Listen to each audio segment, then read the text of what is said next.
Welcome to the Sports Beer Jokes YouTube channel. As always, if you like watching sports, drinking beer, and chopping it up with your boys or girls, welcome to the fucking dark side, my friend. Like, comment, subscribe, enjoy the video. Let's start with the NFC South. A lot of people call this the worst division in football, and it's really not that hard to understand why. Let's look at the greatest franchise in the entire history of sports, the New Orleans Saints. Now, I already have a whole video dedicated to the Saints, so go check that out if you want a much more in-depth analysis. But long story short, this is a make or break year for both the head coach, Dennis Allen, and quarterback Derek Carr. I'm currently recording this right after the first preseason game for the Saints against the Cardinals. So, as you might expect, and as you would know if you follow me on TikTok and Instagram, I am fired up about this Spencer Rattler arc. I'm excited to see what he can do, if he can be the future franchise guy for our organization. He has a certain moxie about him that I just love. And I said it in my Saints video that I posted 2 months ago. If Carr comes out and shits the bed again, we should put Rattler in and see what we got. I'm also really excited to see how this Chase Young 1 year, basically a mercenary contract plays out for us. Everybody knows the talent that this dude has and what he's capable of in terms of potential. And now you surround him with the loaded defensive roster that we have on the Saints, along with our defensive coach, Dennis Allen. He also switched his helmet to an F7 for this season, so that's just fucking terrifying. But enough about the Saints. I already got a whole video about this team. So let's go from number 1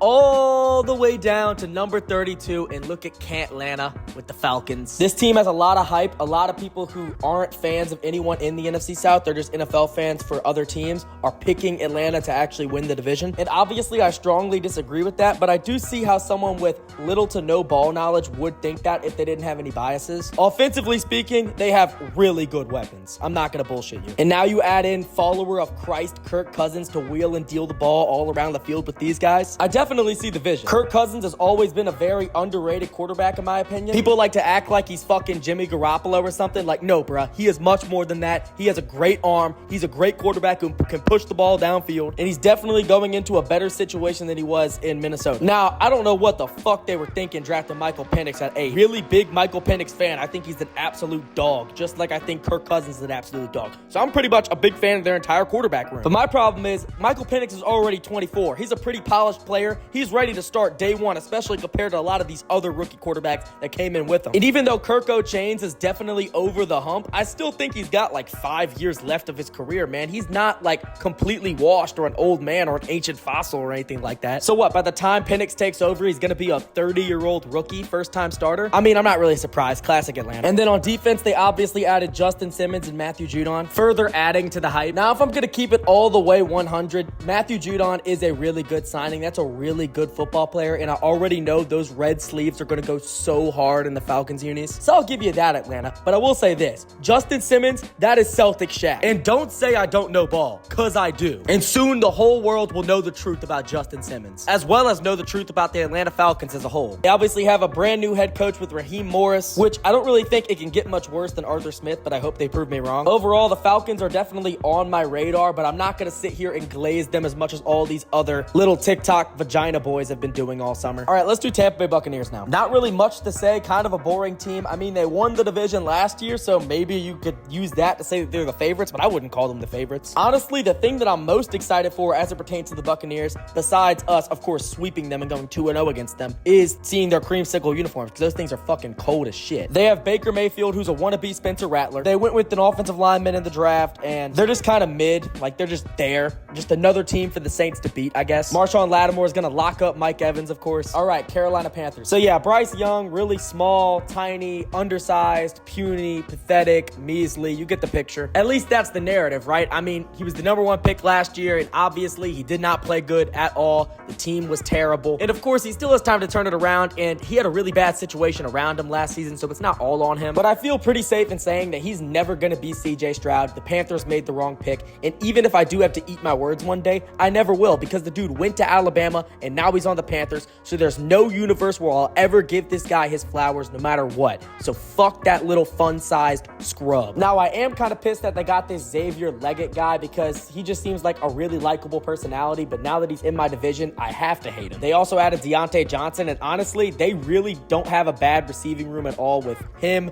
Thielen, and Leggett. Young will have weapons now, so let's see what he can do with them. Defensively, they don't have Brian Burns anymore, but they did bring in Jadeveon Clowney, A'Shawn Robinson, and LSU Tiger Clavon Chason. This team is way too ass for me to spend this long talking about them already, so let's just move on to the next division. The NFC East. And let's start off with the Washington Commanders. Jaden fucking Daniels. The NFL world is not ready for this man. Everybody spent all this time glazing Caleb Williams, calling him a generational talent, saying that no one was on this level, but people have been ignoring the number 2 overall pick in this draft, who is my personal prediction to win Rookie of the Year. Daniels actually had a criminally underrated Heisman campaign. I feel like a lot of people think that he was more of a weaker Heisman season. This dude was an absolute fucking video game. Now, this Jaden Daniels at LSU conversation is a whole different video in its own right, but I'll leave it at this. He is an ultra aggressive player who creates big plays with his arm and his legs and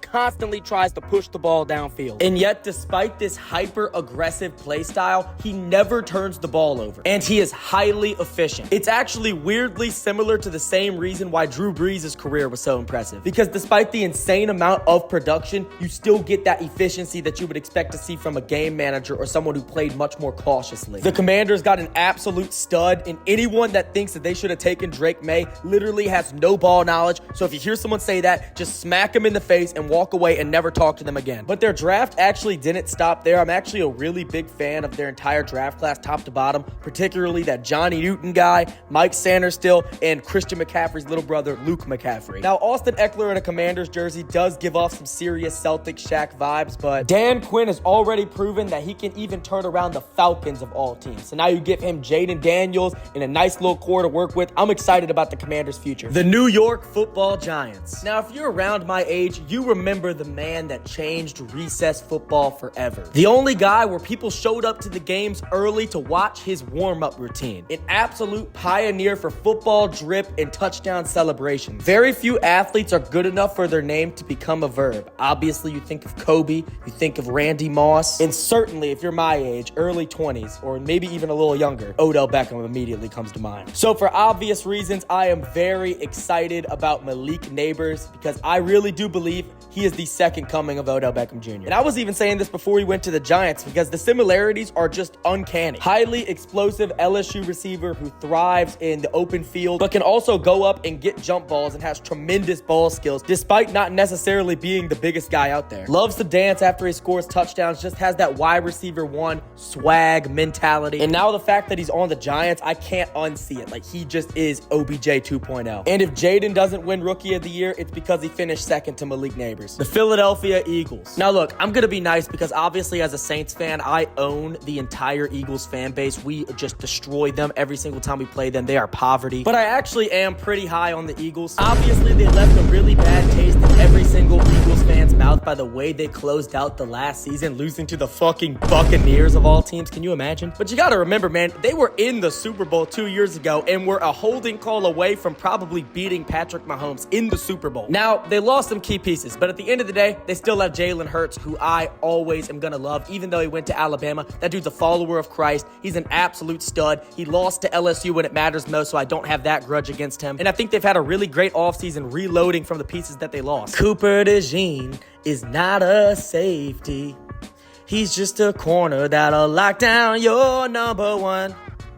DeJean is CB1. The Dallas Cowboys. I mean, there's nothing much I can really say that isn't really just a consensus opinion. They got a really good team top to bottom, but they've had a really good team for quite some time now, and they just can't get over the hump, man. They always choke. A lot of Cowboys fans aren't fans of Mike McCarthy, and I understand that, but hey, as a Saints fan with Dennis Allen, I'll take him. If y'all don't want him, I'll take him. That dude's a motherfucking football guy. And there isn't a football team in the world that couldn't use another football guy around their building. Now allow me to take my talents to not South Beach, but to the NFC North and join the... I don't even know where I'm going with that. I wanted to make a LeBron reference, but let's just do the NFC North. The Chicago Bears. This is, without a doubt, one of the most exciting teams in the NFL right now. And they pretty much always sucked, so kind of a lot like their division rivals, the Lions. People don't hate them yet, so if they're good, people are going to root for them. Don't get me wrong, I'm taking Jaden Daniels over Caleb Williams 7 days out of the week, but I will say this, Caleb Williams has looked really good this preseason. I'm almost positive that right right now, you are looking at a lot of his highlights from the preseason games while my future self edits this video. Dude is an absolute stud, definitely worthy of the #1 pick. I think this draft had 2 #1 overall caliber guys. And unlike many that came before him, Caleb Williams did not get drafted to a #1 overall team. The Bears were not #1 overall bad. That was actually the Panthers. This offense is star-studded with Keenan Allen, DJ Moore, Rome Odunze, DeAndre Swift. Their defense looks like it's going to be really good too. I'm a big fan of that Jalen Johnson guy. And just as a football fan, I'm excited to watch the Bears this season. I'm not going to lie. The Green Bay Packers. Can these guys just fucking suck for once? I swear, it's so annoying that they're always good, bro. Luckily, their playoff chokes always make up for it, but still, it's annoying that I have to sit here and glaze this team. But they are glaze worthy. Jordan Love, he's looking a lot like prime Natalie Portman right now, no diddy. I would take that guy to be my franchise quarterback in a second. I'm folding instantly. I'm also an extremely big fan of their young receiving room. They have a lot of guys who have a lot of A+ potential. Dontavion Wicks has one of the coolest names that I've ever heard in my life, and he's also a really good football player. They also, of course, have Christian Watson, Romeo Doubs, and Jaden Reed. I don't even know how I would rank these 4 guys. They're all kind of around the same territory, but they're all super young with a lot of potential, and playing with Jordan Love in a great offensive mind with Matt LaFleur, I'd be super excited if I was a Packers fan. But hey, if you're a Packers fan, fuck you. The Detroit Lions. I'm low-key starting to realize how much more exciting every single other division is on average than my division, which is what we started with, the NFC South. Like, I'm sitting here talking about the Bears, the Packers, the Lions, and these are all really exciting teams with bright futures who are ready to contend. And then I just remember my shithole of a division where it's just 4 teams duking it out to see who can go 9-8 and sneak into that 4th seed. But yeah, the Lions are obviously great. Not really much I could say. If you don't mind, I actually will partake in a little bit of self-glazing right now, because when the Lions hired Dan Campbell and he went on that whole speech about breaking people's kneecaps and shit, I literally was the only one saying that I was optimistic about the Lions' future. And I literally predicted them to be good. And my reasoning was because they had Dan Campbell and Aaron Glenn taking over the coaching staff. And obviously me being a Saints fan, I knew those dudes could coach. So yeah, good shit by me. Keep it up. The Minnesota Vikings. Kind of goes with what I just said with the Lions. Like, I'm probably predicting this team to finish 4th in the NFC North. But if they were in the NFC South, I think they'd be the favorites. And that's really just a testament to how butthole shit our division is. Now, it's no secret if you follow my TikTok and Instagram that I am one of the world's biggest JJ McCarthy haters. I mean, he's the greatest handoffer of all time. I'll give him that. But I seriously had actual Michigan fans in my TikTok comment sections last season telling me that JJ McCarthy was better than Jaden Daniels. Fuck out of my face. But now he's obviously out for the season. I believe he tore his meniscus or something, so it would be a low ball for me to sit here and just shit on him for this whole segment, so I'm just gonna ignore that. I actually am a very big Kevin O'Connell fan. He's a great young offensive mind that seems enthusiastic about his job, so come to the Saints, bro, please. If the Vikings don't want him, we will take him, like I said. And they obviously have an amazing arsenal of weapons. Obviously, LSU Tiger, Justin Jefferson, the highest paid wide receiver in football, highest paid non-quarterback, I believe, in football. Along with Jordan Addison, who was an absolute superstar on my fantasy team last year, kinda. Might have to pick him up again. And they obviously picked up Aaron Jones, too. Now, obviously, quarterback is a huge question mark, and that's why I'm hesitant to actually predict them to be good in real life. But in terms of fantasy, we got a lot to work with. The NFC West. The San Francisco 49ers, one of my least favorite teams in football. For my entire life, I've watched 49er tight ends absolutely butt rape my beloved Saints defenses. It's actually only happened twice, but still, it's annoying. Vernon Davis and George Kittle, yeah, they're both my daddy, unfortunately. But that doesn't mean I have to like them, and I don't like them, and I've made that very clear. And I'm happy they lost last season. But yeah, they're going to be really good again this season, but you already knew that, so let's not waste time. The Los Angeles Rams. Something about the NFC West, man, they just suck. Because I fucking hate these guys too. And the reason for that should be fairly obvious, so I'm not going to discuss it. But a lot like the Niners, I do have to admit they are a pretty good team. They went all in for that Super Bowl, so a lot of people thought that they were going to be fucked right about now, but they've actually done a really good job drafting. And Sean McVay is a top 3 coach in the league right now. All right, I'm done glazing. Fuck the Rams. The Seattle Seahawks. It's a new era in Seattle. No Pete Carroll. They officially have this Mike McDonald guy, or I don't know how you pronounce his last name, McDonald, baby. And I'm actually pretty excited to watch this team. I don't think I've ever said it in any of my videos, but I really like Devon Witherspoon. He's just a straight up playmaker. Actually reminds me a lot of myself back in the recess days. And the Seahawks are just a really fun team. A lot of fresh faces, new era, like I said. Geno Geno Smith is just very easy to root for. They have good players. They're definitely going to be a pretty good team, but they're not Super Bowl contenders, and I'll just leave it at that. The Arizona Cardinals. All right, listen up, class. We're going to read from the board together in unison. Now, say it with me. Marvin Harrison won a fraudulent Biletnikoff Award in 2023. All right, class. Y'all think I'm dumb, but I'm not. A lot of y'all watching this video were just watching that, listening, not saying it with me. I said say it with me. So one more chance, real loud for the kids in the back. Marvin Harrison won a fraudulent Biletnikoff Award in 2023. Okay, all jokes aside, obviously all the ball knowers are well aware that Malik Neighbors definitely deserved the Biletnikoff last year. He was just statistically better in every single possible way. The only reason they gave it to Marvin Harrison was because of his name, because of all the media glaze and all that bullshit. But actually, Harrison is a better NFL prospect and has more potential. One, that is not relevant to the Biletnikoff, and number two, I don't even think that's true. Everyone keeps glazing Marvin Harrison as a prospect. Bro, Malik Neighbors is just as good. He's the second coming of Odell Beckham Jr. So yeah, I just had to get that off my chest. But as it pertains to the Cardinals, they're going to suck. But I don't think that has anything to do with Kyler Murray. I think that guy's an absolute stud. He went undefeated in high school,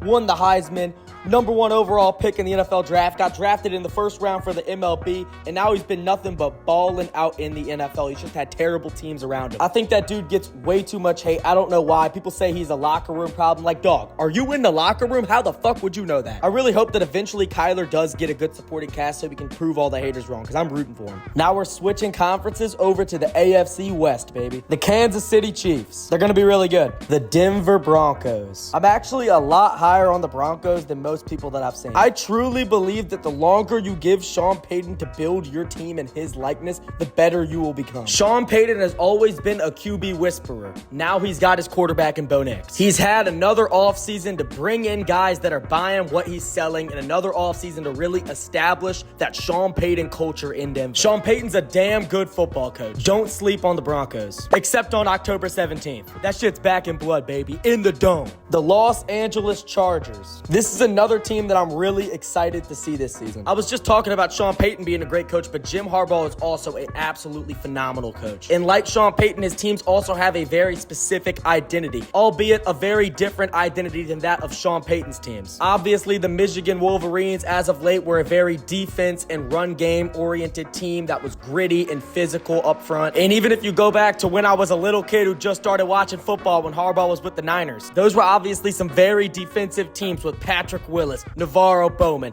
Aldon Smith. You get the picture. So now I'm excited to see how Harbaugh molds this Chargers team around Justin Herbert into that style of football. I've been very critical of Justin Herbert in the past, and rightfully so. That dude is the most overglazed quarterback I've ever seen in my entire life, and he's yet to accomplish anything significant in his entire career, even going back to college. And yet you'll still see the TikTok vagina boy saying shit like, "Oh, well, did you see the air yards on that throw?" Head ass boy. Herbert never has any skin in the game with these kids. Every single blown lead or below 500 season is everyone else's fault except Justin Herbert. Wins and losses always have been and always will be a quarterback stat, just like pitchers in baseball. I know the Chargers haven't done a great job of building around Justin Herbert as of yet, so it's not all on him. But at the end of the day, he hasn't done shit his entire career, and we gotta hold him accountable just like every single other quarterback. But now he actually has a really good coach in Jim Harbaugh, so I'm excited to see how this plays out. The Las Vegas Raiders. This is a fun team. Max Crosby is one of my favorite players in the league, and from what I can tell, the players really enjoy playing for Antonio Pierce. And if you know anything about football, you know that when the players are bought into the coach's philosophy and culture, good things happen. I don't think the Raiders are going to be necessarily competing for a Super Bowl in 2024, but at the same time, I'm excited to watch them. I think that they could be a pretty decent team. Pretty damn good team, actually. I'll put some respect on their name. Also, Brock Bowers. Electrifying. The AFC North, the Baltimore Ravens. Lamar Jackson and Derrick Henry in the same offense. Okay, we are cooked. Yep, we are absolutely cooked, chat. GG. Although they're not returning an identical team to the team that just hosted the AFC Championship last season, the Ravens are a force to be reckoned with in 2024. An absolutely loaded roster with Derrick Henry, Mark Andrews, Kyle Hamilton, Marlon Humphrey, and obviously anytime you have follower of Christ Lamar Jackson on your team, you're going to be in a really good spot. John Harbaugh is a great and proven coach. The Ravens have a lot of continuity. Let's move on to the next team. The Pittsburgh Steelers. Obviously, Clearly, the biggest storyline surrounding the Steelers this offseason has been the QB mid-off between Justin Fields and Russell Wilson. And I don't really have a particularly interesting comment on that, I'm not gonna lie. I mean, who would, bro? It's pretty boring. I don't think either of those guys are gonna be put in a great position to succeed because they just signed Arthur Smith to be their offensive coordinator. Like, bro, I actually really feel bad for Steelers fans because they spent all of last season chanting fire Matt Canada just for the Steelers to replace Matt Canada with Arthur Smith. Actually, I lied. I don't feel bad. I really couldn't give less of a fuck. They picked up LSU Tiger and former arch rival Baltimore Raven Patrick Queen to play linebacker for them, pairing him up with Alex Highsmith to actually make a pretty good linebacking core. The only one off the top of my head that I can think is objectively better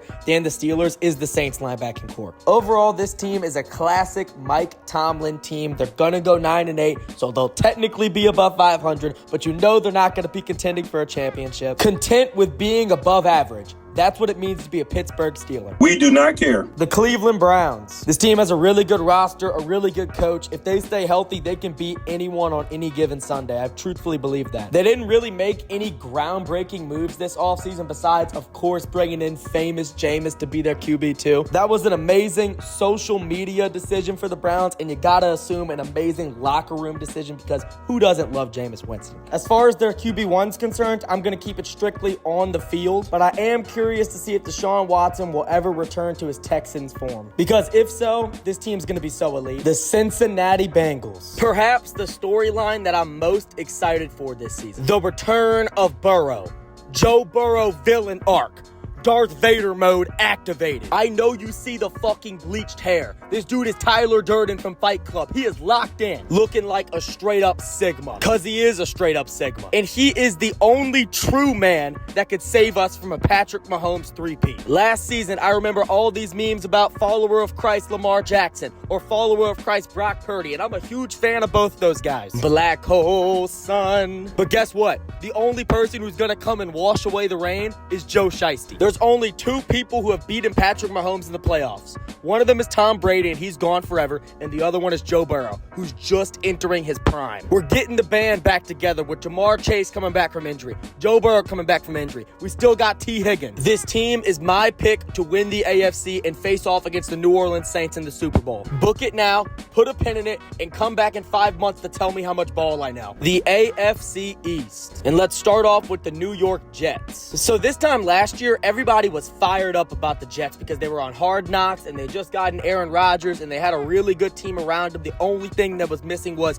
a quarterback, which obviously they saw by signing Rodgers. And then Rodgers ran out with that American flag in one of the most badass moments in all of sports history just to immediately tear his Achilles and miss the entire season. And now there's some question marks and that hype isn't the same level that it was last season, even though technically it's the same team pretty much. I think a lot of that is due to Aaron Rodgers literally being 40 years old and coming off a torn Achilles, which has known to be career enders for most athletes throughout the history of time. Now, Aaron Rodgers seems very confident in his methods of healing, and he thinks that he's going to be back and better than ever, and I'm rooting for him. It's a big question mark, and only time will tell, but if he does come back and is the Aaron Rodgers that we all remember, this team can be dangerous because they have weapons, they have a defense, and they'll have a damn good quarterback. Now, they really mishandled the whole Hassan Reddick situation. That's just classic New York Jets. They should have never let Bryce Huff walk. That was a homegrown player who's really good at football, and they just let him go because they wanted Hassan Reddick, and it completely backfired. This is a make or break year for Robert Saleh, and Garrett Wilson should have never won Rookie of the Year over Chris Olave a few seasons back. The New England Patriots. I am excited to watch Drake May this season. I know I made a comment earlier in this video when I was talking about Jaden Daniels, but that really just came from a place of love for Jaden Daniels and certainly not hate for Drake May because I am rooting for the guy. Do I think this team's going to be good? Absolutely not. Am I a big fan of Jalen Polk? Fucking A right I am. The Buffalo Bills. It kind of feels like Sean McDermott's seat is low-key starting to get a little bit hot. Now, obviously, I'm not saying that if the Bills have a bad season, he's gonna get fired. But I'm also not saying that. The window for that core group of players that they've had for the past 5 seasons or so is officially closed. So now it's up to the Bills. Are they going to rebuild or reload? Keon Coleman and Dalton Kincaid isn't a bad place to start in terms of weapons. Let's see if Josh Allen's going to put the team on his fucking back, though, like Greg Jennings, and put the Superman cape on. But that's the difference between Josh Allen and guys like Joe Burrow, Patrick Mahomes, Jaden Daniels. Josh Allen wants to be Superman. Those guys want to be Batman, Darth Vader, Anakin Sigma Walker. You gotta tap into the dark side, little bro. Psych! Thursday, October 31st. The city streets are crowded for the holiday. Even with the rain, hidden in the chaos is the element, waiting to strike like snakes. But I'm there too. The Miami Dolphins. Very fun fantasy football team. Tyreek Hill, Jalen Waddle, Devon Achane, Raheem Mostert, even Tua Tagovailoa. This offense is extremely fun to watch. They put 70 up on Sean Payton's forehead. And if you play fantasy like me, you better grab those Dolphins players because they put up numbers. But if we're talking about real life, they have to learn how to finish. They couldn't finish last season, and that was their downfall. But they got a nice core with a really good coach. The AFC South. The Tennessee Titans. They got a new era with Brian Callahan, and I'm actually a little bit happy. Because if the Saints ever decide to move on from Dennis Allen, which I hope they do, we need to pick up Mike Vrabel. Motherfucking football guy. I don't know why the Titans ever got rid of him, but hey, they did, and now they have to live with it. Maybe this Brian Callahan guy is really good. I mean, he was an offensive coordinator for the Bengals for the past 5 years. Maybe he really develops Will Levis, and he takes a leap, and the Titans end up being good. Who knows? That would definitely be best case scenario for the Titans, but I don't really see the vision this year because their roster isn't that great. Devondre Sweat is literally the monster that hides under your bed at night. The fucking boogeyman in your closet, keeping you up out of fear of what he might do if you fall asleep. All right, pause. I wasn't trying to make it sound like that, but you get the point. He's a really good football player. The Indianapolis Colts. I've been seeing the snowball of Colts glaze building and building momentum, getting bigger and bigger by the day. A lot of the TikTok vagina boys have been really high on the Colts. And unfortunately, I have to agree with them. Shane Steichen, the same man that unlocked Jalen Hurts' NFL career and caused him to break out, is now coaching the Colts with Anthony Richardson, which is basically his rookie season because he was hurt all last year. They have really good weapons. I expect this offense to be good, and I expect this team top to bottom to be pretty good too. But it all depends on if Anthony Richardson ends up being good or not, which I am personally predicting him to be good. The Jacksonville Jaguars. Brian Thomas Jr., baby. That dude is such a stud. He's about to make Trevor Lawrence actually look good. The Houston Texans. Okay, so I may have told a little bit of a fib earlier. Joe Burrow, the only person that could save us from Patrick Mahomes. Y'all remember that. It was like 3 minutes ago or whatever. Well, as Grandmaster Yoda once said, there is another. That boy is our last hope. No, there is another. Follower of Christ, C.J. Stroud, my absolute favorite non-LSU or Saints player to ever exist, has what it takes. I already know. I can see it. It's a look. It's an it factor. It's something that you can't measure, you can't explain, and you can't achieve if you aren't born with it. I look at C.J. Stroud talk in interviews. I watch him play football, and I'm just like, boom, that's my guy. That is my fucking guy. And the Texans are absolutely stacked. DeMeco Ryans is a phenomenal coach. They bring in Stephon Diggs to add to an already elite wide receiving room. They have Joe Mixon now, too, as a receiving threat out of the backfield. And defensively, they bring in LSU Tiger Danielle Hunter. What a squad. We do not care.